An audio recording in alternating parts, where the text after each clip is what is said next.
마가복음 6장 21절부터 44절까지 우리 한 목소리로 읽도록 하겠습니다. 마가복음 6장 21절부터 44절까지입니다. 시작. 마침 기회가 좋은 날이 왔으니 곧 헤롯이 자기 생일에 대신들과 천부장들과 갈릴리의 귀인들로 더불어 잔치할세. 헤로디아의 딸이 친히 들어와 춤을 추어 헤롯과 그와 함께 앉은 자들을 기쁘게 한지라. 왕이 그 소녀에게 이르되 무엇이든지 내가 원하는 것을 내게 구하라. 내가 주리라 하고 또 맹세하기를 무엇이든지 내가 내게 구하면 내 나라의 절반까지도 주리라 하거늘. 그가 나가서 그 어미에게 말하되 내가 무엇을 구하리이까. 그 어미가 이르되 세리와 네 머리를 구하라 하니 그가 곧 왕에게 급히 들어가 구하여 이르되 세리와 내 머리를 수건에 얹어 곧 내게 주시기를 원하옵나이다 하니 왕이 심히 근심하나 자기가 맹세한 것과 그 앉은 자들로 인하여 그를 거절할 수 없는지라. 왕이 곧 시병 하나를 보내어 요한의 머리를 가져오라 명하니 그 사람이 나가 옥에서 요한을 목베어 그 머리를 수건에 얹어다가 소녀에게 주니 소녀가 이것을 그 어머니에게 주니라. 요한의 제자들이 듣고 와서 시체를 가져다가 장사하니라.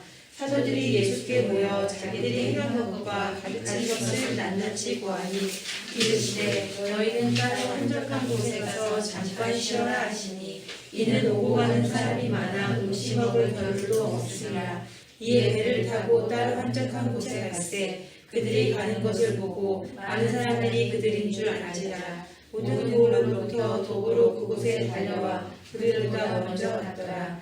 예수께서 나오사 큰 무리를 보시고 그 목자 없는 양 같은 물을 하여 불쌍히 이에 여러 가지로 가르치시더라. 때가 저물어 가매 제자들이 예수께 나와 여짜오되 이곳은 빈들이요 날도 저물어 가니 무리를 보내어 두루 촌과 마을로 가서 무엇을 사먹게 하옵소서. 대답하여 이르시되 너희가 먹을 것을 주라 하시니 여짜오되 우리가 가서 200데나리온의 떡을 사다 먹으리이까. 이르시되 너희에게 떡 몇 개가 있는지 가서 보라 하시니 알아보고 이르되 떡 5개와 물고기 2마리가 있더이다 하거늘. 제자들에게 명하사 그 모든 사람으로 때를 지어 푸른 잔디 위에 앉게 하시니 때로 100명씩 또는 50명씩 앉으니라. 예수께서 떡 5개와 물고기 2마리를 가지사 하늘을 보러 축사하시고 떡을 떼어 제자들에게 주어 사람들에게 나눠주게 하시고 또 물고기 2마리도 모든 사람에게 나누시매 다 멀리 먹고 남은 떡 조각과 물고기를 12바구니에 차게 거두었으며 떡을 먹은 남자는 손을 넘겨라. 아멘. 감사합니다. 자리에 앉아주시기 바랍니다. 제가 잠시 기도하겠습니다. 사랑과 은혜가 풍성하신 하나님 감사드립니다. 이 시간에 감히 주님의 말씀을 대언합니다. 하나님, 주님의 말씀 나눌 때 온전히 죄되고 또 자기 주장 강한 저희 더럽고 추악함은 십자가 뒤에 가려 주옵시고 주님께서만 말씀하여 주시기 소원합니다. 저희들이 함께 듣겠나이다. 예수 그리스도 이름으로 기도드립니다. 아멘.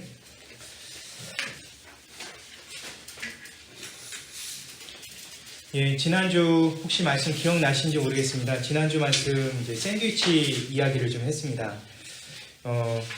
헤롯의 생일 잔치에 세례 요한이 죽은 내용이 있는데 그것이 샌드위치의 햄 부분이라고 말씀드렸습니다. 그리고 지난주에는 그 빵 있죠. 위에 있는 빵 덮개를 이제 제자들의 전도 파송에 대한 내용으로 2개를 이어서 제가 설교를 나누었습니다.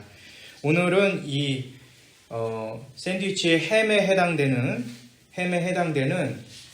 헤롯의 생일 잔치와 세례 요한의 죽음과 함께 그 빵 덮개 밑에 부분인 오병이어에 관한 2개의 연결된 내용들을 나누려고 합니다. 다음 주에는 아마 오병이어에 관한 온전한 그 내용에만 집중해서 아마 나누게 될 것인데요.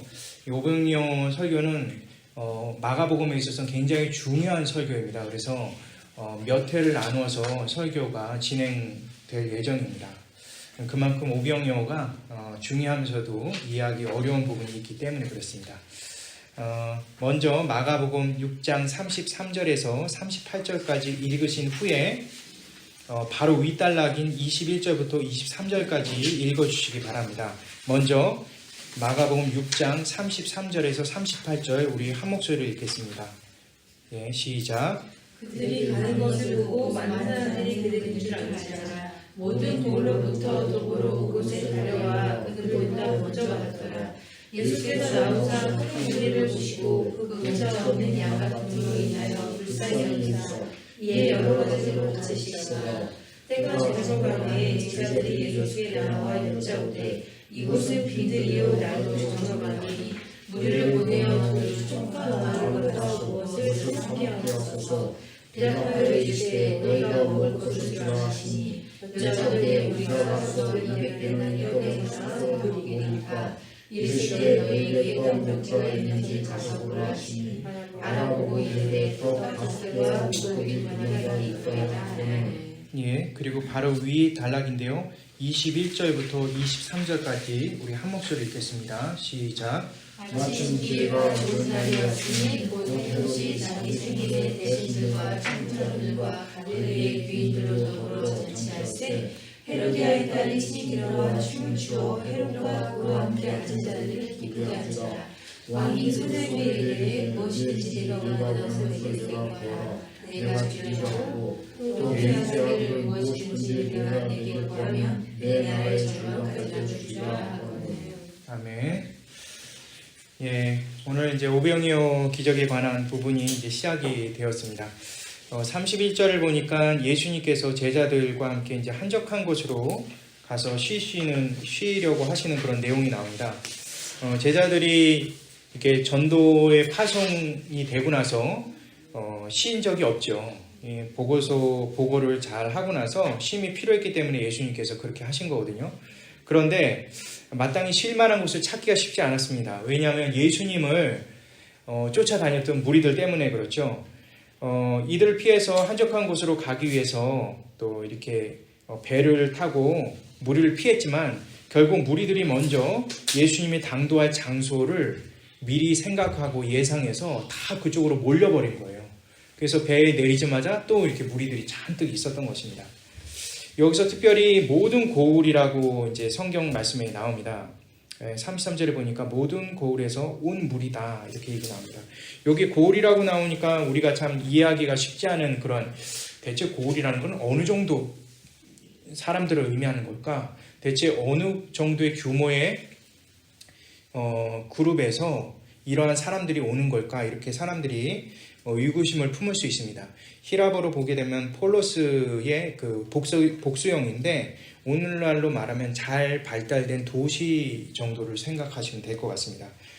대표적으로 가버나움이 있죠. 큰 도시 중에 하나인데요.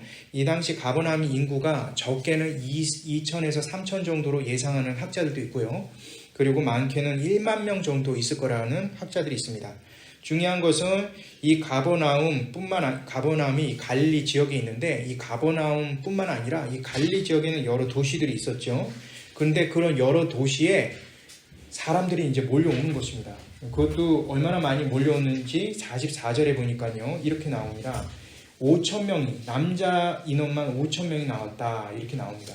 당시 인원수를 체크할 때 남자 인원들만 숫자로 체크를 했었죠. 참고적으로 마태복음 14장 21절에 보게 되면 제가 한번 읽어볼게요. 먹은 사람은 여자와 어린이 외에 5,000명이 되었다라고 이렇게 나옵니다. 남자만 5,000명인데 여자와 어린이까지 포함하면은 아무리 적게 봐도 또 다른 5,000명, 그래서 한 10,000명 이상 될 거라는 것이 대부분 학자들의 얘기입니다. 그런 엄청난 인원들이 예수님 앞에 이제 몰려오는 거죠. 왜 몰려왔을까요? 그것은 바로 34절에 아주 중요한 답이 나오죠. 목자 없는 양처럼 돌아다녔던 사람들입니다. 그들에게는 목자가 없었습니다. 당시 무리들에게 왕도 있었고요. 고관 대작들도 있었습니다. 종교 지도자도 있고 그들의 삶 속에 성경 말씀을 가르치는 랍비도 있었죠. 그리고 존경받는 바리새인들도 있었습니다. 그런데 그 무리들의 진정한 목자는 없었다는 거죠. 늘 잘난 체하고 똑똑한 사람들은 많았지만 종교적으로 제사를 주재할 사람들은 많았지만 비록 좀 문제가 많지만 그래도 헤롯이라는 분봉왕도 있었지만 사실은 그들에게는 목자는 없었다는 겁니다. 우리가 이제 분봉왕이라고 얘기되어 있는데요. 당시 로마 제국은요, 그 총리를 보내갖고 각 지역을 이렇게 통치하도록 했습니다. 그래서 그 성경에서는 가이사라고 하는 그런 사람, 다시 말해서 황제죠, 황제. 로마에 있는 이 황제가 그러한 가까이에 있는 사람들을 파견해서 보내서 그곳을 통치하도록 했는데 몇몇 지역은 자치구를 인정을 해줬습니다. 그러니까 어떻게 보면은 가이사에게, 황제에게 잘 보이는 그런 지역이죠. 그 대표적인 지역이 바로 이스라엘 지역입니다. 이스라엘은 헤롯 대왕 때 이 황제에게 잘 보여서 그것이 자치구가 됐어요. 그래서 세금만 제대로 내고 또 병력 이동만 제대로 그곳에서 되어 있고, 그리고 가장 이렇게 악한 범죄자들을 사형할 수 있는 권한, 그런 것들을 뺐고 나머지 것들은 그 치안이나 이런 것들은 다 담당하도록 했던 겁니다. 이렇게 헤롯 대왕 때부터 이미 그 로마 제국 황제로부터 인정받았던 지역이죠. 그러니까 이스라엘은 지역만큼이나 그 이스라엘의 그 특유의 그런 종교성이 있지 않습니까? 그 종교성과 정치를 함께 인정했던 그런 시기였다라는 것이죠. 뭐 무거운 세금이 분명히 있었겠지만 그거는 뭐 백성들의 몫이고, 왕은 자신들의 그 어떤 위신을 세우기에 아주 적절한 그런 지역이기도 하는 것입니다. 당시 이스라엘 백성들에게는 이러한 상황임에도 불구하고 이 무리들에게는 진정한 목자가 없었다는 거죠. 자신들에게 진정한 그 삶의 이유이며 목적이며 전부가 되는 자신의 삶을 온전히 책임져 주실 그 목자가 없었다는 것이 이 말씀의 굉장히 중요한 핵심적인 내용입니다. 그 목자가 없는 무리들의 삶은 의욕도 삶의 의미도 없이 그렇게 살아갈 수밖에 없습니다. 그래서 예수님이 나타나자마자 그분이 목자일 수 있다, 그분이 우리가 찾고 있는 목자이길 바란다 라는 마음으로 정말 죽을 둥 살 둥 그렇게 계속 쫓아다녔던 겁니다. 미래의 삶이 어떻든 방황하는 현재의 삶을 정리하고 싶었던 것이죠. 끝없이 공허하고 배고픈 그러한 신앙의 그러한 무지 속에 살아가는 그들에게 목자가 정말 필요했던 것입니다. 어떻게 보면 저에게 또 우리에게 이것이 얼마나 중요한지 한번 생각해 볼 필요가 있는 것입니다. 삶의 성공이나 안정, 그리고 돈이나 건강, 그리고 누구보다 누구에게 인정받는 것, 그리고 안정된 가정과 미래가 창창한 어떤 젊음, 나를 대신해 줄 자녀들, 이런 든든한 후원자, 이런 것들보다도 더 근본적인 것이 무엇인지 우리가 생각할 필요가 있는 것이죠. 가끔 제가 어떤 사역이나 이런 일에 집중해서 무리할 때가 좀 많습니다. 그럴 때면 저를 사랑해 주시고 아껴 주시는 분들이 건강을 늘 걱정해 주시고 건강 좀 챙기라고 이렇게 얘기를 합니다. 그 중에 어떤 분들은 저에게 이런 말씀을 하시죠. 건강이 제일이라고, 건강을 잃으면 모든 것을 잃는다고 이렇게 얘기를 하십니다. 이렇게 걱정해 주시는 그런 사랑의 마음을 담아서 충고를 해 주시는데, 예수님 믿는 것도 건강해야 믿는다는 그 말 속에 우리가 이제 중요한 부분들을 놓칠 수가 있는 것이죠. 건강을 잘 유지하고 조심해야 될 것은 중요하고 옳은 것임에도 불구하고 그 건강마저도 예수님 믿는 것을 좌우할 수 없다는 사실입니다. 우리의 삶에 진정한 목자 되신 예수님이 없다면, 예수님을 믿을 수 없다면 사실상 그것은 아무 의미가 없는 것입니다. 모든 것을 상실하더라도 예수님을 믿으면 모든 것을 가진 자가 되는 것이죠. 그것은 저와 우리의 생명이고 우리의 삶에 책임지셔 주시는 분, 그리고 우리의 삶에 진정한 윤택을 허락하신 분이 바로 예수님이기 때문에 그렇습니다. 우리가 믿고 의지하는 정치인이든 유명한 사람이든 존경받는 사람이든 간에 그 무엇이든 간에 사실 우리가 믿음으로 의지할 수 있는 대상은 될 수 없습니다. 어떤 영적인 지도자라 할지라도 그것이 우리에게 우상이 될 수 없는 것은 그러한 세상에 있는 많은 존경하는 것들과 우리가 의지하는 그 모든 것은 우리의 공허를 채우거나 우리의 방황을 끝낼 수 있는 그런 존재가 아닙니다. 우리의 존재를 채우고 우리의 공허한 마음을 메꾸며 우리의 끝없는 방황을 끝맺음을 할 수 있는 분은 오직 예수 그리스도뿐인 것입니다.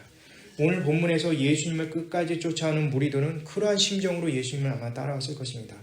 그들에게 비친 현실은 어떻습니까? 현재 굉장히 무력하고 공허하며 아무것도 믿을 수 없는 로마 제국 아래에 그 살 소망조차 없는 그들의 그 마지막이 바로 예수님의 그러한 모습일 수 있는 것입니다. 어떻게 보면 비록 그 헤롯이라는 존재가 있고 또 이스라엘의 자치권이 있다 할지라도 그렇지만 이스라엘의 그러한 일반 백성들에게는 그것은 그림의 떡에 불과한 것이죠. 자치권이 인정되지만 백성들에게는 무거운 세금이 날마다 매겨지게 되고 또 신음을 할 수밖에 없는 것이죠. 일반 백성들의 삶은 하루에 한 끼 식사도 불가능할 정도로 어려운 그러한 시대에 살고 있던 사람들이었습니다. 정치인들이 온갖 좋은 말로 백성들에게 감언이설을 하면서 좋은 이야기를, 현실성 없는 얘기를 하고 있지만 그 모든 것은 사실은 보장해 주는 것처럼 보이지만 백성들에게 있어서는 아무것도 되어 있는 것이 없다는 것이죠.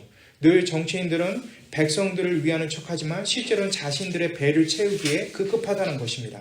자신들의 권력을 위해서, 자신들의 가문을 위해서, 자신들의 가족을 위해서 살 뿐인 것입니다.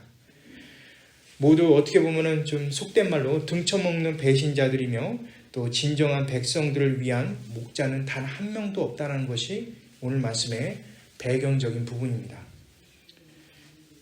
이런 정치뿐만이겠습니까? 그 당시에는 어떻게 보면 이게 그 헤롯이 이스라엘 백성들을 좀 위로해 주고자 솔로몬 성전 이후로 최고의 멋있는 성전을 지었습니다. 이 성전은 예수님 당시에도 다 지어지진 않았어요. 예수님 훨씬 전에, 예수님 이 땅에 오시기 전에 70년 동안 지어진 그 건물, 그 화려한 그 건물, 어떻게 보면은 각 벽마다 전부 다 금으로 아로새긴 그러한 엄청난 성전이었거든요. 나중에 그곳에 그 로마 제국의 그 군인들이 와서 그곳을 완전히 다 폭망을 시키는 때가 오는데요. 그때 완전히 망할 때 돌 위에 돌 하나라도 없어질 것이다 라는 그런 예수님의 예언이 있었는데 그 돌 위에 돌 하나라도 없애게 된 이유는 무엇입니까? 돌 위에 돌 하나라도 다 금으로 박혀 있기 때문에 그거를 로마에 있는 군인들이 다 그걸 녹여서 다 갖기 위해서 그걸 다 돌 위에 돌 하나라도 다 긁어내버린 겁니다. 그 정도로 화려한 금덩어리 그 성전인 거죠. 이런 화려한 성전 주었음에도 불구하고 거기를 차지하는 것은 종교 지도자들밖에 없었던 거죠. 거기에 예수 그리스도가 주인이 되본 적도 없고 거기는 그것을 집례하는 사람들의 소유물이 되어서 일반 백성들에게 갈취하는 것 그리고 그들에게 높은 자리에 서는 것에 익숙한 사람들이 날마다 절기 때와 또 제사 때 그들의 것을 찬탈하는 것에 대해서 예수 그리스도께서 복음서에 누누이 얘기를 하는 내용들이 나옵니다. 또 그 당시에는 백성들 사이에 메시아라고 하며 나타나는 선동꾼들이 참 많았습니다. 모두 그때뿐이고 결국 다 죽고 다 거짓말이 되어버리는 것이죠. 이런 백성들에게 예수님이 나타난 거죠. 그러한 마음으로 예수님을 쫓는 이 무리들이 있었던 장소를 우리가 한번 살펴볼 필요가 있습니다. 그들이 있던 곳은 35절에 보니까 빈들이라고 나옵니다. 아무것도 없다는 거예요. 그리고 중요한 것은 날이 저물고 있어요. 그래서 제자들은 너무나 걱정이 되는 것입니다. 이 많은 무리들이 어떻게 먹일 수도 없는데 이 계속적으로 이게 예수님은 말씀만 계속 길어지시고 이 사람들을 빨리 보내야 될 텐데 그런 생각으로 아주 안절부절한 거죠. 정말 이게 무리들이 계획성 없이 이렇게 와서 예수님을 괴롭히고 우리들을 괴롭히고 전도 파송 갔다가 이렇게 힘들게 왔는데 이 사람들이 이렇게까지 힘들게 계속 따라다니고 이거 어떻게 하면 좋나 이런 생각을 하게 된 거죠. 그래서 제자들이 예수님께 부탁을 하는 겁니다. 이들을 마을에 가서 보내서 좀 먹을 것을 찾아서 각자 도생하게 좀 하소서 이렇게 얘기를 합니다. 너무나 현실적인 얘기죠. 맞습니다.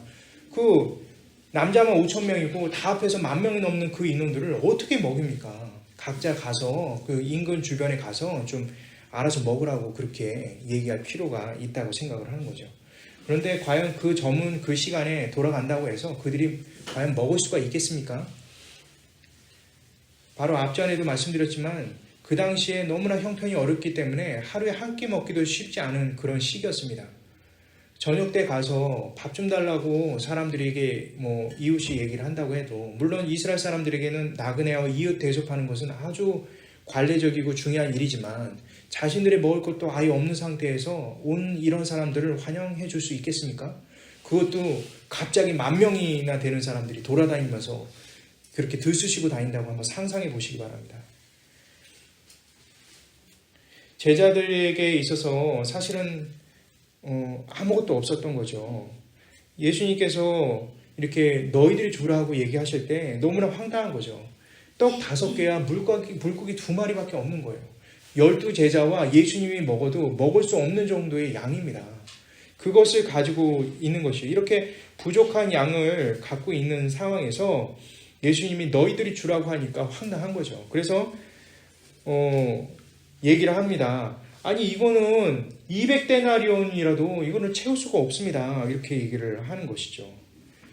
근데 여기 1데나리온이 어떻다고 성경에서 보통 얘기합니까? 하루치 일당이라고 보통 얘기를 하죠. 오늘날 거칠고 힘든 아주 막노동, 하루를 꼬박 하는 그런 일로 벌 수 있는 돈이 미국에서는 한 $100라고 보통 보고요. 한국에서는 11만 원에서 12만 원 정도로 번다고 합니다. 이 200데나리온을 환산해서 대략 2만 달러 또는 한국 돈으로는 2,400만 원 정도의 돈으로 식사를 사야 되는 그런 어마어마한 금액이라는 거죠. 하지만 여기서 조금 의문스러운 게 당시 이 음식의 값어치가 오늘날과 정확히 맞아떨어질까? 우리가 한 2,400만 원 또는 2만 달러 정도면 충분히 음식을 사겠죠. 그런데 그 당시 음식이 너무 없었잖아요. 그래서 음식과 돈의 비율에 대해서 정확하게 나오지 않는 이상 어느 정도까지 그것을 얘기하는지 알 수가 없습니다. 존 하이어필드라는 그 유명한 그 연구 학술지에 보게 되면 2009년도에 발표한 게 재미있는 글이 있어서 보니까요. 나폴레옹 시대 때 영국군이 먹은 음식의 양과 칼로리를 계산해서 예수님 시대 때 오병이어 기적 때 무리들이 먹었던 양과 칼로리를 산술적으로 그 데이터를 가지고 계산한 그런 내용들이 나옵니다. 자세히 얘기할 필요 없죠. 결과적으로 말씀드리겠습니다. 200데나리온은 턱없다는 얘기입니다. 2만 명, 남자만 5,000명이 되는 그 인원을 200데나리온으로는 그들을 먹일 수 없다라는 것이 결론이죠. 중요한 것은 그러한 돈이 있다고 한다 하더라도 이미 해가 저문 이 시기에 갑자기 주변에 돌아다니면서 먹을 것을 구할 수 있는 문제는 또한 별개의 문제라는 것이죠. 당시 오늘날과 다르게 음식에 먹는 식당이 이렇게 많지도 않았을 것이고 지역 자체도 굉장히 외져 있었을 것입니다. 무리들이 많이 그렇게 10,000명이나 수용할 수 있는 빈들이라고 한다면 주변에 과연 마을이나 있겠습니까? 근데 남자만 5,000명이고 모두 앞에서 10,000명이나 되는 인원을 도저히 먹일 수 없다는 거죠. 제자들이 말한 것처럼 그 많은 인원들, 그 무리들을 도생하도록 보내는 것이 낫다라는 얘기죠. 어떻게 보면 무책임하지만 굉장히 현실적인 얘기입니다. 35절에서 36절 보겠습니다. 때가 저물어가매 제자들이 예수께 나와 여짜오되 이곳은 빈들이요 날도 저물어 가니 무리를 보내어 두루 촌과 마을로 가서 무엇을 사 먹게 하소서 이렇게 얘기합니다. 제자들의 말의 의미는 무리를 책임질 수 없다는 얘기를 하고 있는 거예요. 그러자 예수님께서 이렇게 말씀하시죠. 너희가 먹을 것을 줘라 이렇게 얘기하니까 황당해서 이제 제자들이 우리가 가서 200데나리온의 떡을 사서 먹으리까 이 얘기는 뭐냐면 어이없다는 얘기예요. 200데나리온을 가지고 먹일 수 있다는 얘기가 아닌 겁니다. 뉘앙스 자체가 200데나리온이 넘게 있어도 그것은 불가능합니다. 나는 우리 제자들은 책임지지 못하겠습니다. 이렇게 선언하는 거예요. 이게 마치 그 창세기 4장 9절에 보면은 하나님께서 가인에게 책임을 추궁하면서 이 아벨이 어디 있느냐 이렇게 얘기했을 때 가인이 이렇게 말을 합니다. 난 모릅니다. 내 아우까지 내가 책임져야 합니까? 내가 아우를 따라다니면서 지키는 자입니까? 이런 뉘앙스랑 굉장히 비슷한 그런 얘기를 하고 있는 거예요. 예수님 좋다고 따라오는 것은 그 사람들 선택 아닙니까? 우리가 꼭 그렇게 책임져야만 합니까? 그렇게 따라와서 좋다고 하니까 자기네들이 알아서 도시락 준비 정도는 하고 있었어야죠 라고 얘기를 지금 하고 있는 것이죠. 전체적으로 이런 상황은 정말 비참하기 짝이 없는 것이죠. 오병이어 기적 전에 이런 상황들입니다. 먹을 것이 없는 무리들, 계획도 없고 돈도 없고 힘도 없는 이 무력한 일반 백성들이 정말 대책 없이 소망 없이 목자 없다는 이유로 방황하면서 이 10,000명이나 되는 인원이 예수님을 따라온 거예요. 장소 또한 얼마나 빈약합니까? 빈들입니다. 초원이죠. 아무것도 없어요. 먹을 것도 없고 인근 마을에 내려가봤자 먹을 거 분명히 못 구할 겁니다. 그런데 저녁이 되었다는 거죠. 하루 종일 아무것도 먹지 않고 이런 남자만 5,000명이 되는 어마어마한 무리들이 계속적으로 따라다녔는데 결국 저녁까지 된 거예요. 말씀을 전했는데 저녁까지 된 거죠.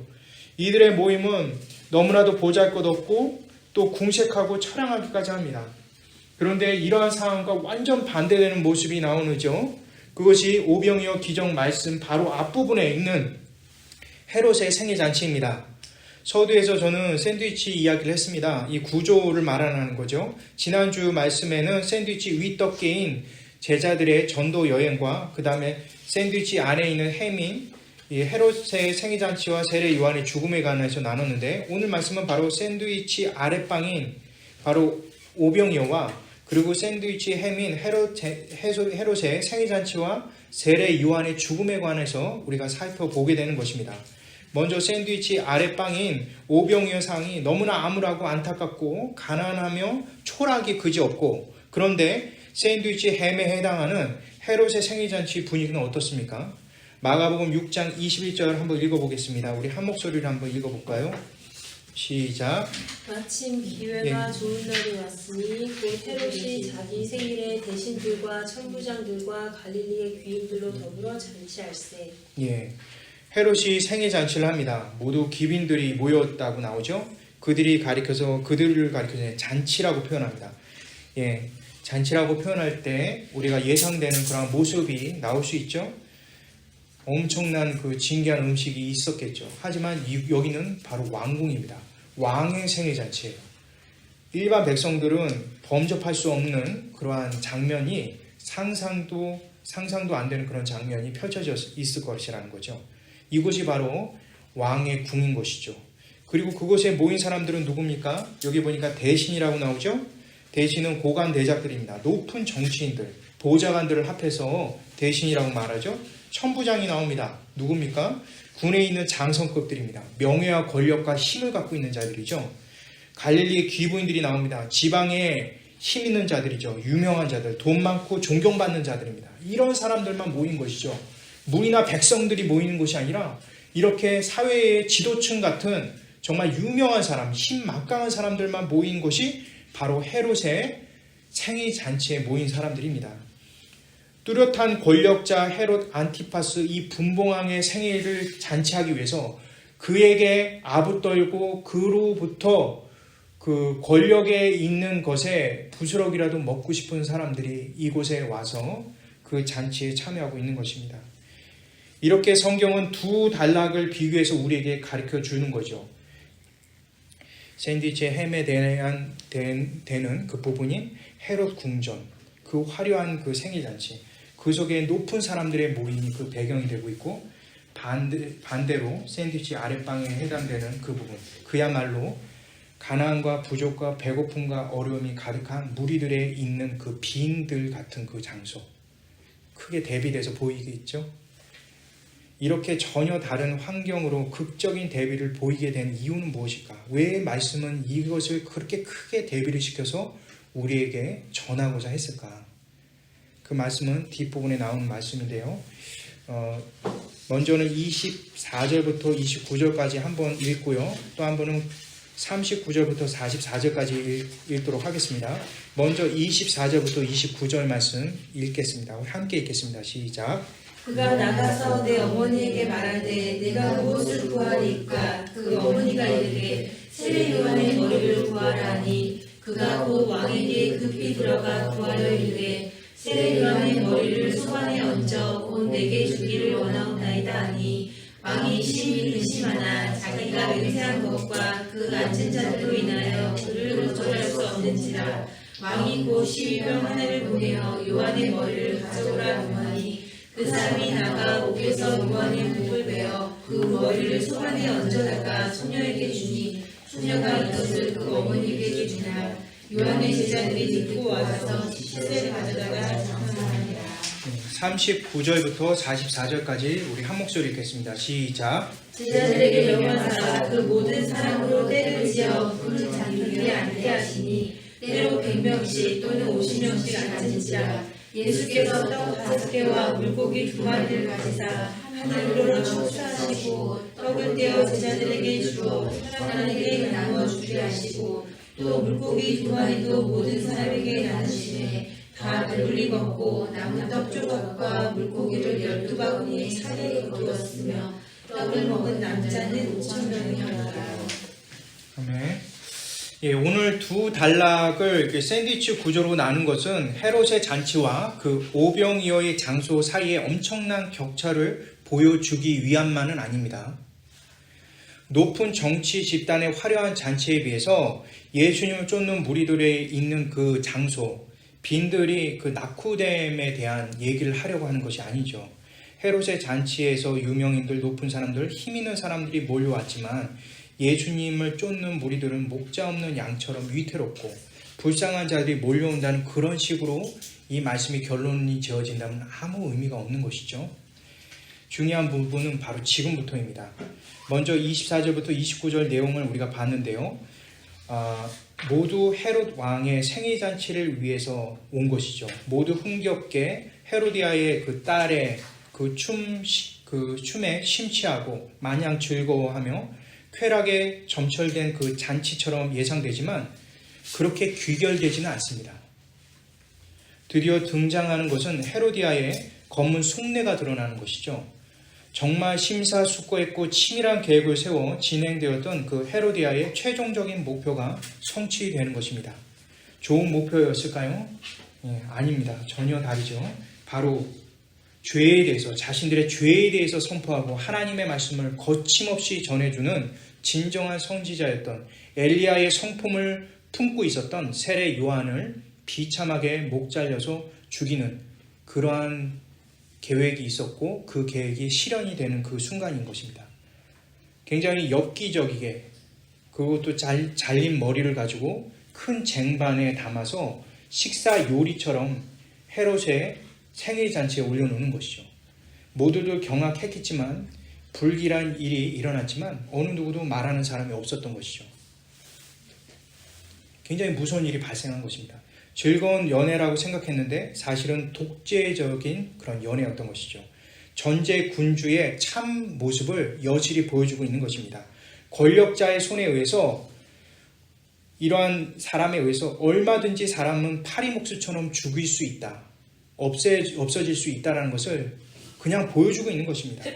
가장 밝고 가장 즐거워야 할 그 생일 잔치, 가장 그런데도 불구하고 그러한 잔치가 가장 두렵고 떨리고 무서운 잔치가 되어버리는 순간인 것이죠. 헤롯 한 사람에 의해서 이 집착되고 과장된 그 빛의 결과가 바로 새 아내인 헤로디아에 의해서 끝없는 욕망과 감정의 대치로 만들어낸 참상인 것입니다. 반면에 마가복음 6장 39절에서 44절은 어떻습니까? 헐벗은 듯 정말 무리가 잔뜩 그 몰려온 그런 모습 얼마나 우리가 상상이 됩니까? 빈들에 아무것도 없는 곳에 먹을 것도 없고 보장된 것도 없고 가장 척박하고 미래에 아무런 그러한 보잘것없는 그 집단들 안에 당시에 평범하기 짝이 없는 그 배고픔의 연속들 속에 있었던 그 집단들 안에 정말 큰 일이 일어난 거죠. 바로 예수님께서 그들을 위해서 음식을 주셨다고 나옵니다. 그들 자신에게 진정한 목자 되시는 그분이 음식을 제공한 거예요. 고작 수중에 떡 5개와 물고기 2마리로 남자만 5,000명과 여자 아이들까지 합해서 10,000명이 훌쩍 넘는 그 인원들이 하루 종일 따라다녀 기진맥진한 상태에서 어마어마한 은혜를 경험하게 되는 것입니다. 제자들은 끝까지 빨리 보내자고, 지금이라도 보내야 된다고, 그들이 죽던 말던 손 털고 그만 좀 하자고 예수님께 이렇게 간청했던 그 시기, 바로 그때에 예수님께서 어마어마한 책임과 은혜를 허락해 주신 것이죠. 말씀을 가르치며 영적 양식을 주셨던 그 예수님께서 그들의 그러한 제자들의 그러한 날카로운 손익 계산에 대처해서 목자의 마음으로 다가간 것입니다. 그리고 너희들이 주라라고 말씀하시죠. 우리가 짊어질 십자가다 이렇게 얘기를 하고 있는 것입니다. 우리가 책임져야 될 사항이야 라고 얘기를 하고 계시는 것이죠. 그러자 제자들이 다시 얘기를 합니다. 자그마치 200데나리온이 필요합니다. 아닙니다. 그것보다 더 많을 수가 있어요. 우리는 불가능하단 말이에요. 도저히 우리는 책임질 수 없다는 겁니다. 좀 현실을 보세요 라고 지금 제자들은 얘기를 하고 있는 것이죠. 요한복음 6장에 나오는 오병이어는 이게 빌립 혼자가 얘기한 내용인데요. 마가복음 6장에는 누가 그런 얘기를 했는지 나오지 않습니다. 그것은 무엇을 의미합니까? 제자 모두가 동의하고 있던 내용이라는 것이죠. 하나같이 예수님께 대들며 말하는 것이죠. 지금까지 예수님의 수없는 기적 보았지만 그러한 기적은 차원도 다른 지금 상황이라는 거. 이거는 기적으로 불가능한 상황이에요 라고 얘기를 하고 있는 거예요. 다른 기적은 이제는 믿겠지만 이렇게 남자만 5,000명이 되고 모두 앞에서 10,000명이나 되는 이러한 인원들을 이렇게 구질구질한 상황에서 먹인다는 것은 불가능해요 라고 예수님께 따져 묻는 것입니다. 하늘의 만나가 내려와 정말 출애굽 같은 전설적인 얘기가 나오지 않으면 불가능합니다. 그 얘기를 하고 있는 거예요. 그래도 그나마 광야 때는요, 하늘에서 내린 게 음식 재료가 나오지 않습니까? 이번에는 빵을 하늘에서 떨어지게 만드는 거예요.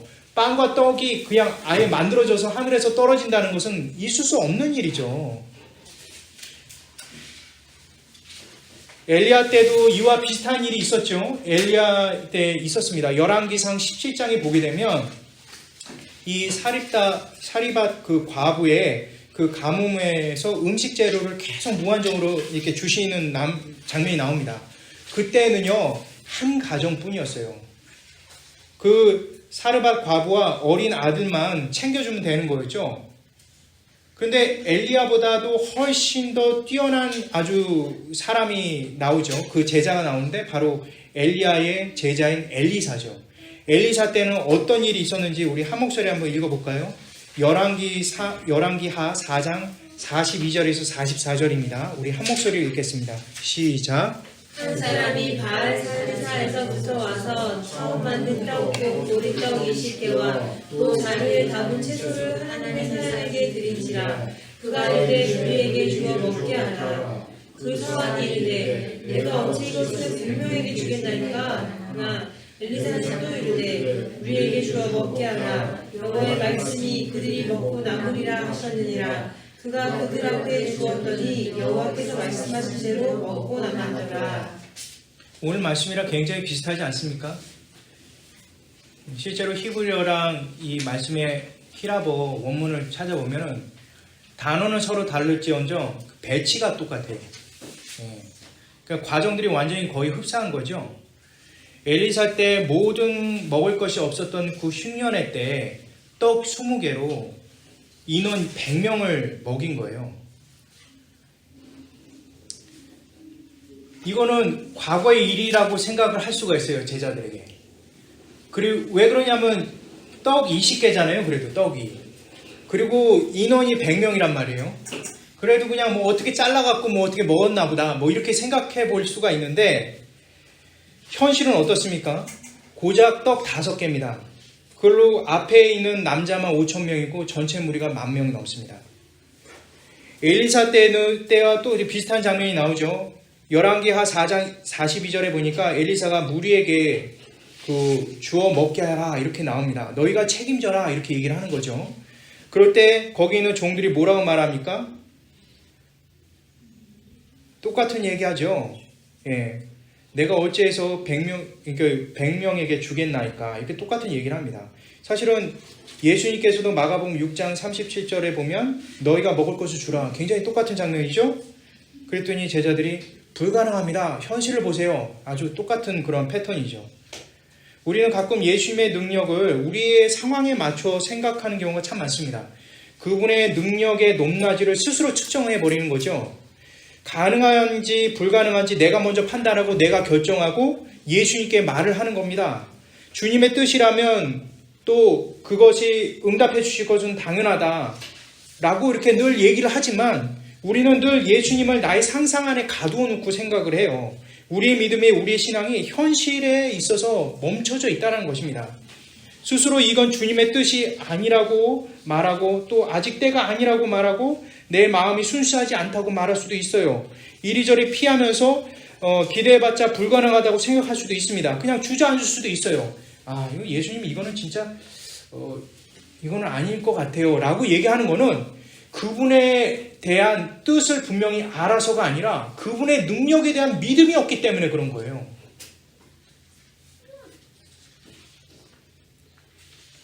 지금까지 이러한 기적은 내 인생에서 있어 본 적이 없다라고 스스로 판단하고 예수님을 재단하는 거죠.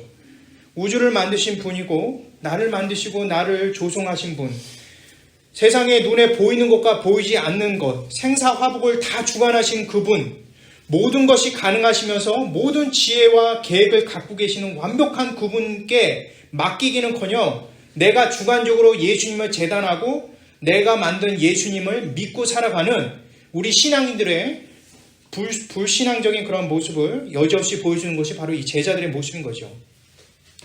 제자들은 마치 어떻게 말을 합니까? 지금까지 저는 예수님의 불치병 고친 거 봤습니다. 수많은 귀신들을 쫓아내는 거 봤어요. 하늘과 바다를 명해서 풍랑을 잠잠케 하는 것도 봤고요. 죽은 자를 살리는 것도 봤습니다. 하지만 이건 불가능해요. 이거는 현실이잖아요. 이렇게 얘기를 하고 있는 것이죠. 이런 제자들의 태도에 대해서 이렇게 말하고 싶은 거예요. 그럼 지금까지 수많은 기적들은 현실이었냐? 당신들은 정말 불치병들을 고침받고 귀신이 쫓아내고 또 하늘과 바다를 순종케 하고 죽은 자를 살리는 것이 현실적으로 가능해서 그 당시 때는 그 기적이 이루어졌다고 생각하는가? 이런 물음을 좀 대묻고 싶은 것이죠. 이 시간 이 물음은 사실 저와 여러분에 대한 물음인 것입니다. 여러분들과 저가 예수님을 믿고 지금까지 기적으로 살아온 것 아닙니까? 그때는 기적이었는데 왜 지금은 우리 앞에 있는 것은 기적이 될 수 없다라고 생각하십니까? 현실을 보자고요? 저와 여러분은 언제까지 세상 사람들처럼 현실에 머물고 살아가야만 하는 것입니까? 왜 우리는 조금도 믿음이 항상 앞으로 전진해 가지 못하고 항상 그곳에 제자리에 있는 것일까요? 예수님께서는 제자들의 불신의 말을 뒤로 한 채 사람들을 모으라고 앉으라고 얘기합니다. 불신에 가득 차 있고 또 그러한 제자들이지만 그냥 명령을 그냥 따르는 것뿐이죠. 그래서 50명, 100명씩 앉았습니다. 큰 잔치, 정말 너무나 큰 잔치 때 앉는 그런 방법이에요. 그 잔치의 음식을 다 배설하기 위해서 50명, 100명씩 앉힌 거죠. 말도 안 되는 거죠. 떡 5개와 물고기 2마리를 앉혀놓고 이렇게 갖고 있는데 50명, 100명씩 앉혀놓아서 무엇을 하겠다는 건지 도저히 이해가 안 되는 거죠. 제자들의 머릿속엔 수많은 생각이 들었을 겁니다. 인원수에 비해서 떡 5개다. 대체 얼마를 떡을 잘라야 이들을 먹이려고 하는 건가? 2000분의 1입니다. 2000분의 1을 잘라갖고 떡을 잘라서 한 명씩 나눠준다는 게 그게 말이 됩니까? 그런 칼도 없을 겁니다. 현미경을 보고 수술용 칼로 가지고 잘라야 되는 그런 수준의 그런 상황이 됐다는 것이죠. 안 그래도 빈들이고 서글프고 힘도 없어 죽겠는데 또 이런 많은 무리들, 이 거지 같은 많은 무리들을 아무 계획도 없이 예수님을 무작정 따라온 이런 무리들까지 우리가 책임져야 되느냐, 이 얘기를 지금 하고 있는 것이죠. 오늘날 우리가 이렇게 돌아보면 대체 이런 상황에서 왜 이런 일이 터질까? 왜 이런 고통이 우리에게 주어졌을까? 정말 죽고 싶다라고 하는 그 순간들도 상당히 많죠. 그래서 불만이 섞인 일들이 있습니다. 이건 정말 너무나 그 현실이다. 정말 이 신앙은 비현실적이야 라고 얘기하고 생각하는 경우도 생길 수 있는 것입니다.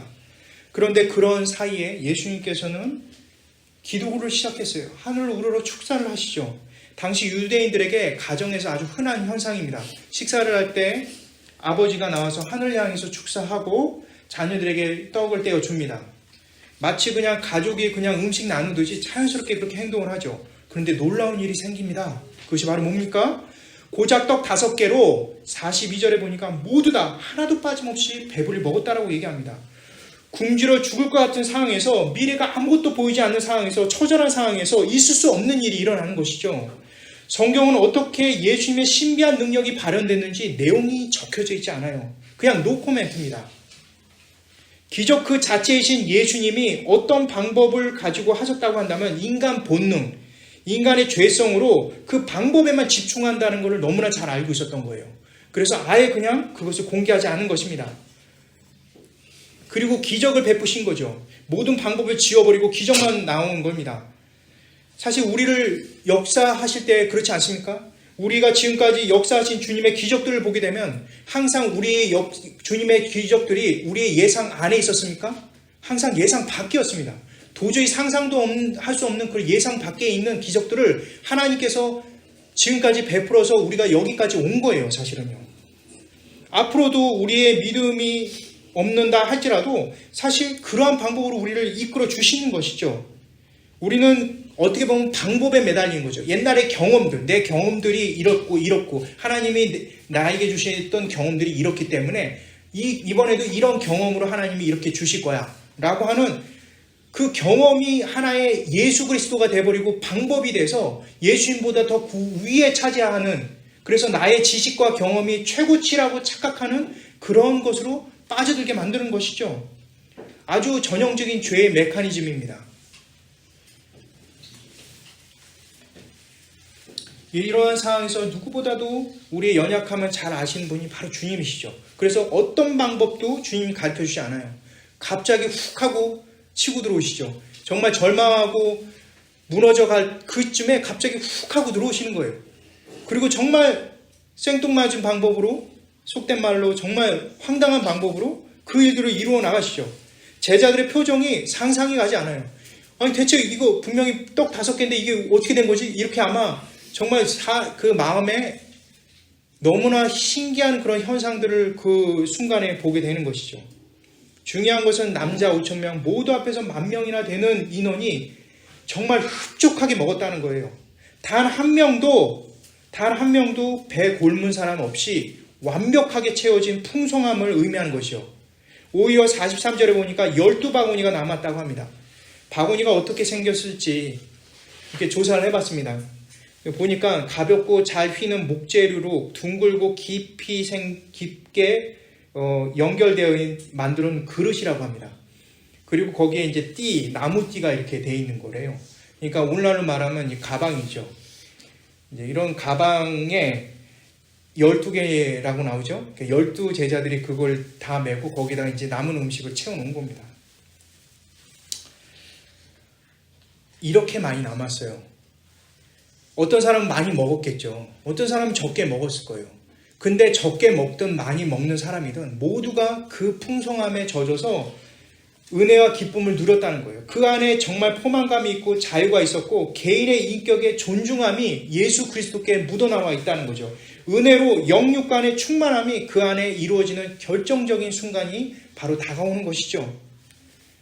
너무나 예수님의 그 모습에 그러한 여러 이 오병이어의 잔치는 실로 풍성함 그 자체라고밖에 말할 수 없다고 생각이 됩니다.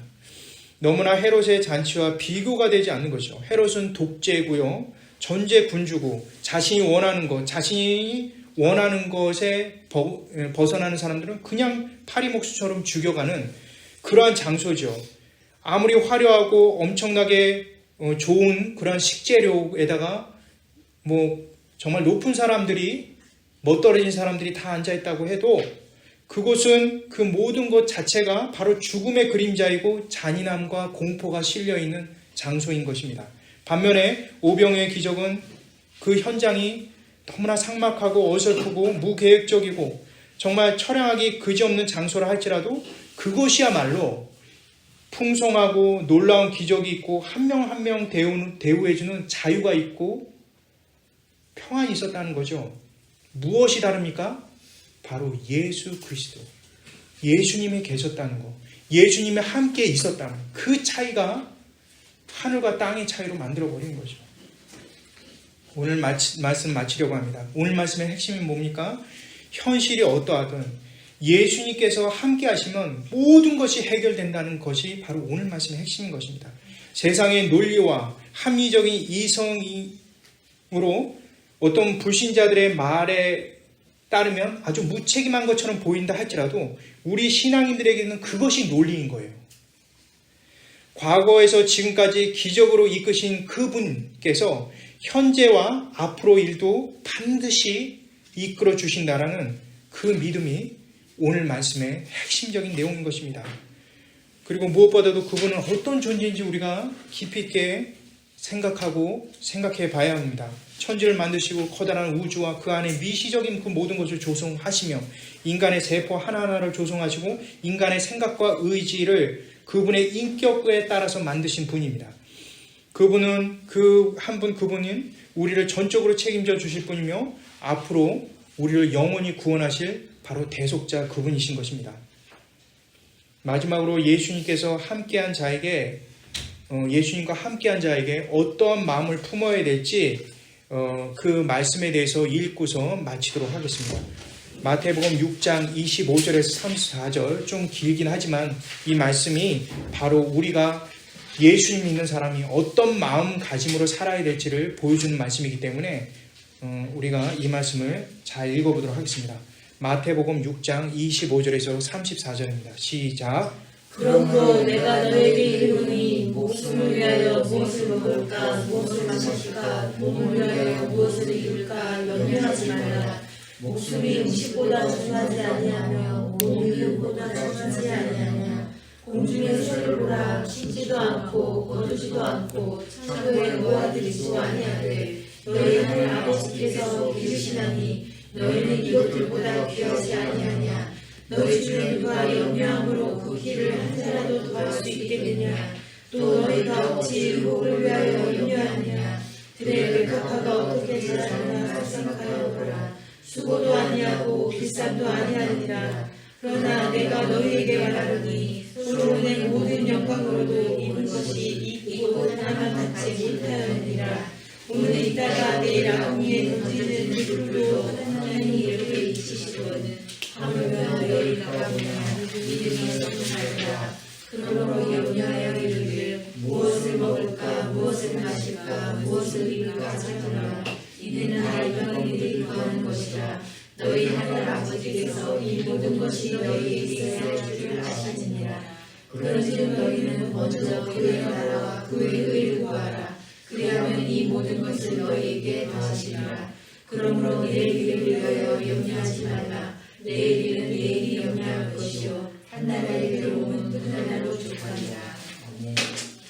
걱정하고 예수님을 불신하는 우리의 연약한 인생에게 주는 하나님의 말씀입니다. 세상 만물들을 보라 이렇게 말씀하시죠.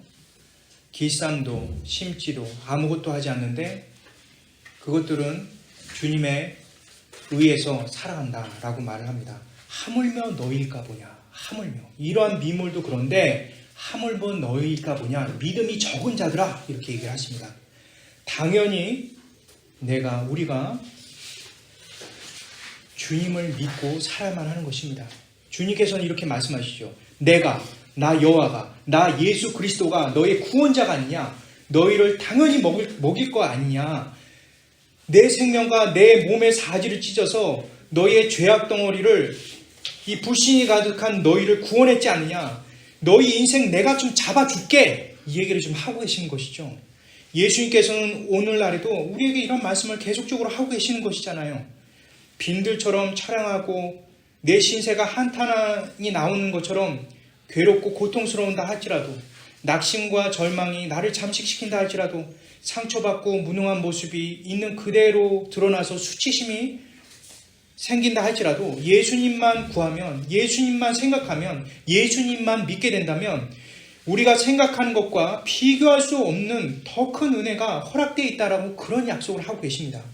그렇기 때문에 내일 일을 염려하지 말라고 말씀하십니다. 그날의 괴로움은 그날이 족하다. 내일 태양이 뜰 거 아니니? 그렇게 말씀하시는 겁니다.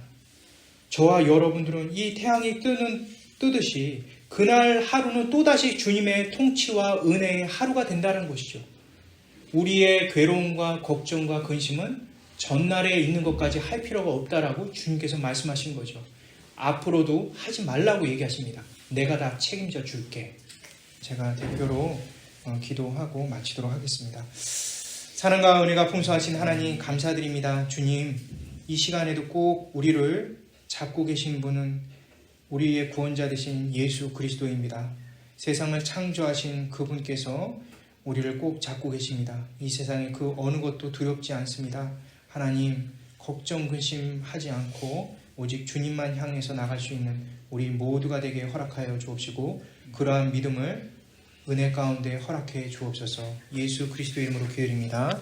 아멘.